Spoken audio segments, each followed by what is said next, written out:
Here are the terms for part one of the War in the Ancient Mediterranean lecture.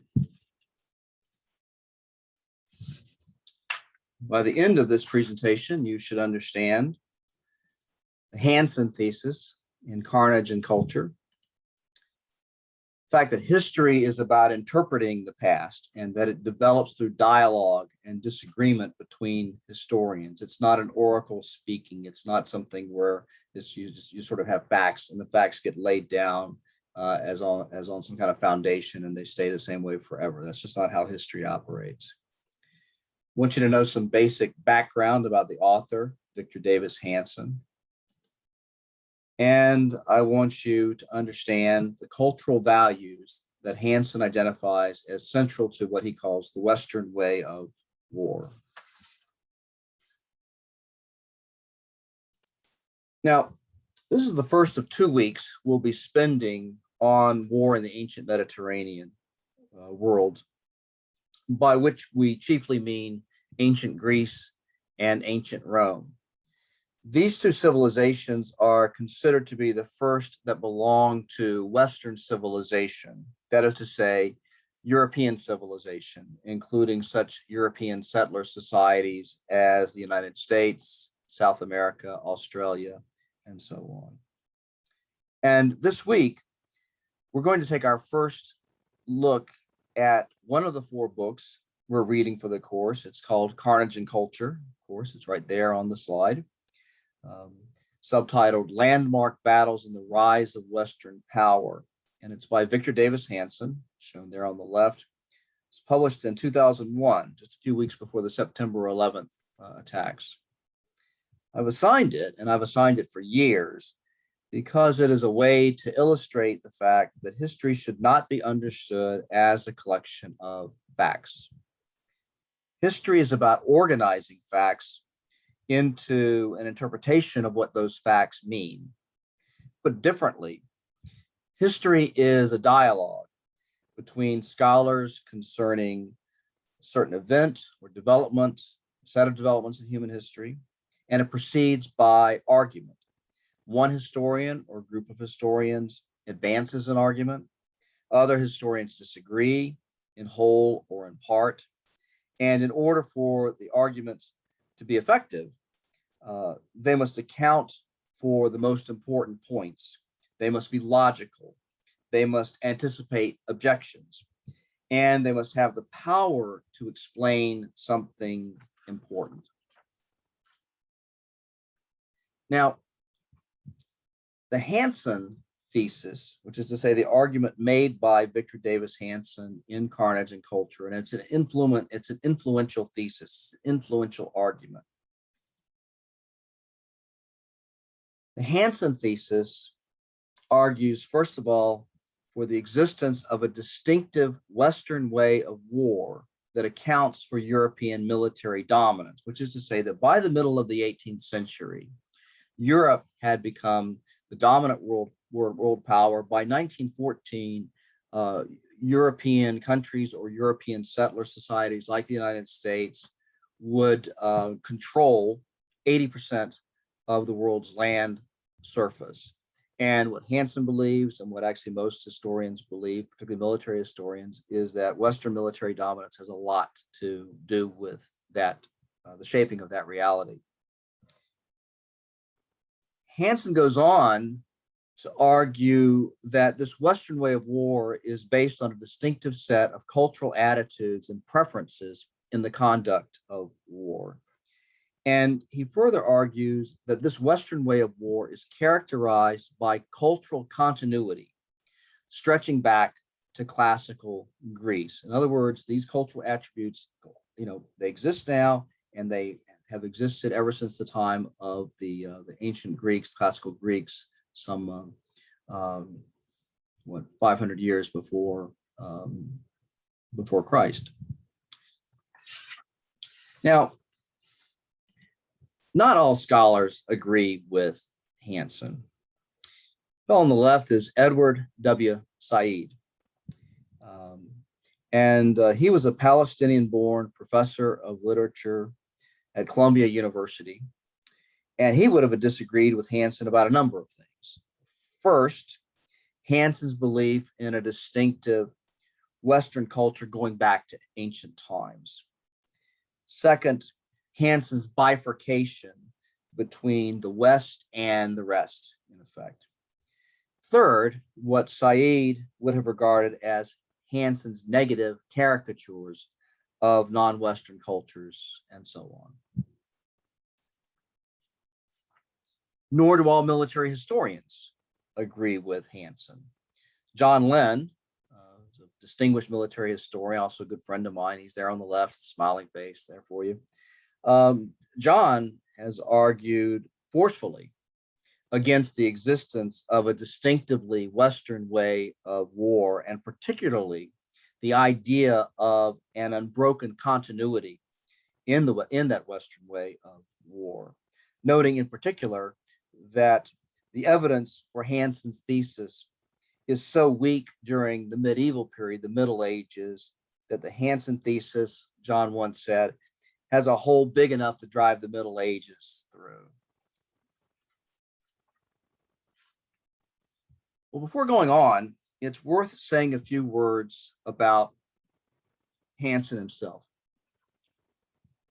Hansen began as a historian of ancient Greek warfare, but over time has become more of a political commentator. In fact, you'll see him on Fox News and certain other conservative news outlets. Some of his more recent books are overtly political, such as a sympathetic biography of Donald Trump, published a couple of years ago. And even most of his books on history are basically celebrations of conservative political values. And one of the more tiresome things I hear is that academics like myself are all liberals and that we indoctrinate students to believe as we do. Well, I can't indoctrinate you guys to do the reading, much less anything else. And I think it's fair to say that academics within the humanities anyway do tend to be liberal in their politics. And because it is impossible to discuss history without having an interpretive framework, such academics frequently utilize a framework that reflects their political worldview. It's really very hard to avoid. I have occasionally encountered academics who do seem interested in deliberately indoctrinating their students to believe certain things, but most don't. Although I think it's fair to say that in some cases, they spend so little time talking to conservatives that fielding questions from students who are conservative makes them uncomfortable. In fact, I've had conversations with colleagues who feel exactly this way. And some instructors try to hide their personal political beliefs from their students. And sometimes this is possible. I don't think an instructor's political views are relevant to the way they teach mathematics, for example. But the way one teaches history depends upon the way one thinks about any number of issues that are essentially political in nature. Now, I myself am a lifelong Democrat, although many, if not most, of my friends and relatives are Republicans. And when we compare our views on matters of public policy, for example, there's often a surprising degree of overlap. We tend nowadays to think in terms of you got liberals, you got conservatives, you got the hard right, you got the hard left. There's nobody in the middle. Well, I'm in the middle. I'm a centrist, lifelong Democrat because I grew up that way. We don't always choose our political parties based exclusively on ideology. We base them on culture, on loyalty. And I'm a centrist Democrat who, under other circumstances, could be a centrist Republican. I'm just there in the middle.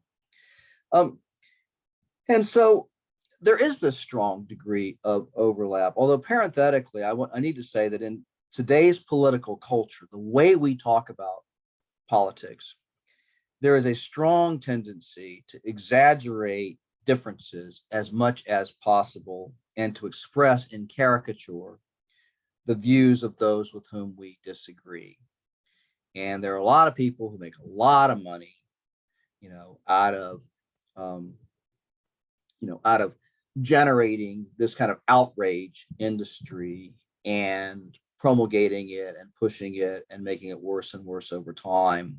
And that is the struggle in which we all live today. And if I were interested in indoctrinating you, I would not be assigning you a book by Victor Davis Hanson, because Victor Davis Hanson and I disagree on a lot of stuff politically. But that doesn't mean that Hanson's not a good historian. It also doesn't mean, by the way, that the fact that I am assigning his book means that I agree with it. I really don't agree with a lot of it, but that doesn't matter because it's an intelligent book. If you're going to disagree with it, you can't just say, well, this is just a bunch of crap. What you have to do is you have to come up with an intelligent argument to counter the intelligent argument that he makes. Okay? And that pushes the dialogue of history forward. And that's the main point I'm trying to make about the way that history operates. But let me talk about Carnage and Culture itself. Carnage and Culture examines 9 cultural traits that Hanson regards as basic to the Western way of war. He uses a particular battle to highlight each one. That's the organization of the book. And each battle, as you're going to see, has one Western combatant squaring off against a non-Western opponent. And I'm going to show you in a moment all 9 traits and the battles with which Hanson associates them. But I'm going to do this just to give you an overview of Hanson's overall argument. For right now, I want you to pay attention only to the first 3, which applies to battles in the ancient Mediterranean world. And here are the 3 that I'm talking about. First, the cultural trait of political freedom, which the Greeks called eleutheria, and which Hanson illustrates the importance of this trait in the Western way of war by a chapter on the Battle of Salamis between the Greeks and the Persians in 480 BCE. This is about 10 years after the Battle of Marathon.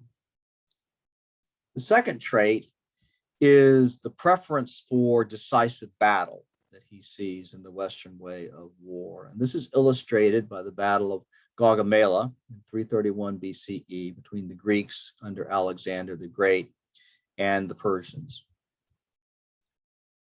And then third, he emphasizes the trait of citizen soldiers.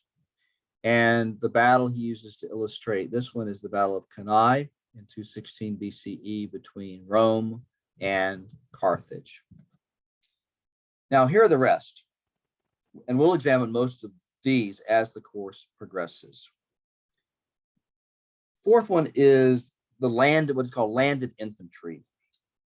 And this is illustrated by the Battle of Poitiers in 732 AD between the Franks, which are the forebears of the eventual French, the Frankish kingdom situated where modern France is now, against an Islamic army that come up through North Africa, through Iberia, which is where modern Spain and Portugal are, across the Pyrenees Mountains, and had raided deep into Frankish territory.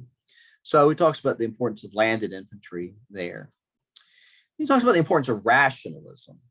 And the example for that is the battles around Tenochtitlan, which is the Aztec capital, eventually conquered by the conquistadors under Hernan Cortez between 1520 and 1521.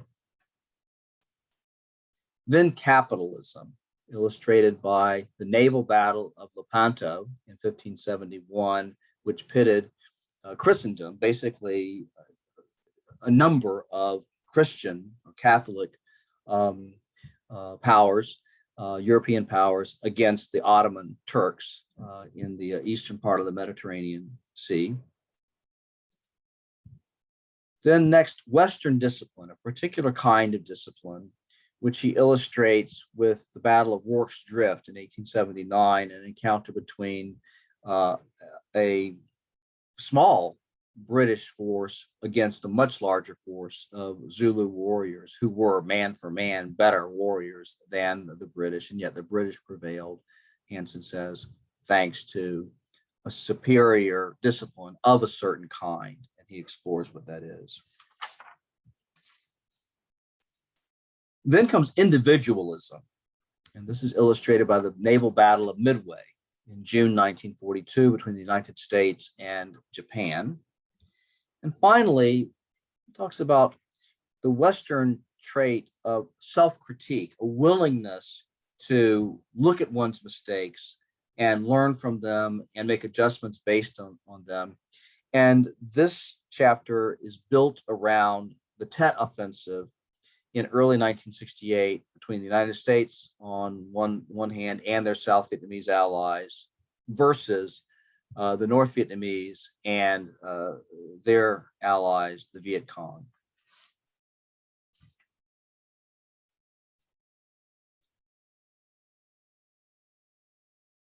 Now, in the ancient world, there are 3 of these landmark battles that Hansen talks about, and you're going to be reading about them this week as you begin to go through Carnage and Culture. The first is the Battle of Salamis between the Greeks and the Persians, which highlights the value of Eleutheria in Greek, or political freedom, as Hansen translates the term into English.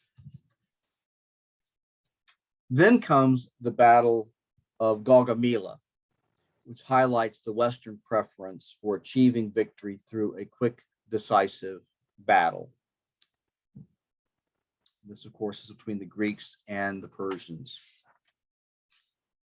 And then the third battle from the ancient world is the Battle of Cannae between the Romans and the Carthaginians. The Carthaginians were a kingdom in what is now sort of the western part of North Africa. And this battle of Cannae actually was a disaster for the Romans, but one that Hansen uses to highlight the fact that the Roman army was made up of citizen soldiers, and how this fact enabled the Romans to recover from defeat and go on to ultimately defeat the Carthaginians. And following this presentation, you're going to encounter an October 2001 book talk broadcast on C-SPAN, in which Hansen discusses Carnage and Culture. It's listed as optional, but recommended, because I think for many of you, it will pay off in terms of gaining a better understanding of Hansen's argument, which after all is the core of the book that I'm assigning you to read, the core of the book over which you're going to be examined. I mean, you're going to be hearing from Victor Davis Hansen's own lips what his argument is about, what the Hansen thesis is all about. I think it's worth your time. And it's his argument, of course, that I mainly want you to understand.